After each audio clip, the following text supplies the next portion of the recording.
একটা কপিতে 1 কেজি ওজন আমাদের পাওয়া যায় রেলিংঘর বাজারে, তাই না? নিজেদের এই কাকিমাদের নিজেদের মাঠের এবং আমি বারবার বলি না যে রেলিংঘর বাজার একমাত্র বাজার যেখানে সস্তায় সব জিনিস পাওয়া যায়। এই এনারা মধ্যমগ্রাম থেকে এসেছে ভিডিওর জন্য যে এইখানে সে মানুষকে দেখাবে কত সস্তায় জিনিস পাওয়া যায়। কাঁচা কুমড়ো কত করে? কাঁচা কুমড়ো 50 টাকা।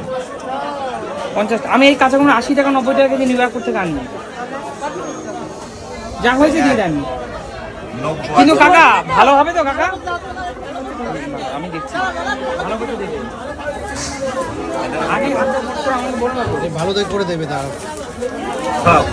কত বড় না আরে প্লাস্টিক দিয়েন কাকিমা। আর প্লাস্টিক তো বড় প্লাস্টিক।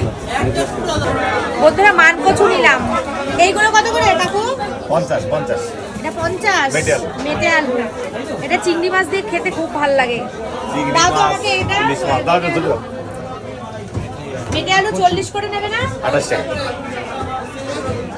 নেবে এটা বেঁচে দাও তুমি। এই ওটা কত নেবে উজ্জ্বল? কত করে নেবে ওটা? 700 গ্রাম হয়েছে, একদম অ্যাকুরেট তো হয় না, 100-200 গ্রাম কাটতে গিয়ে দিবি। না না বলছি কত করে কিলো নেবে তাই। 25 টাকায় 700। 25 টাকা দেবো? আচ্ছা। আর এই মেটে আলু আর কোথায় পাবে? না সত্যি 700 পাবো গ্রাম না। মান খুঁজো মাত্র এই 25 টাকা। একটা বেচে দাও, ছোট দেখে দাও, বেশি বড় দিও না। 30। এটা কি এটা? এটা মেটে আলু মাছের ঝোলে মাছের খাওয়া ঝোল যায়। দিয়ে, মাছের ঝোল না মাছ দিয়েই খেতে হয়। এ রুই মাছ কাকা আপনি একটা বেঁচে দেন না ভালো একটা দেখে। ছোট দেখে দাও, বেশি বড় দিও না। কে কেটে এই দিচ্ছেন? দাও, এটা দাও, এটাই দাও, এটাই দাও। এত বড়? হ্যাঁ এই দুটো লাগবে। এইটুকু লাগবে দিদি। ভালো তো নষ্ট হবে না তো?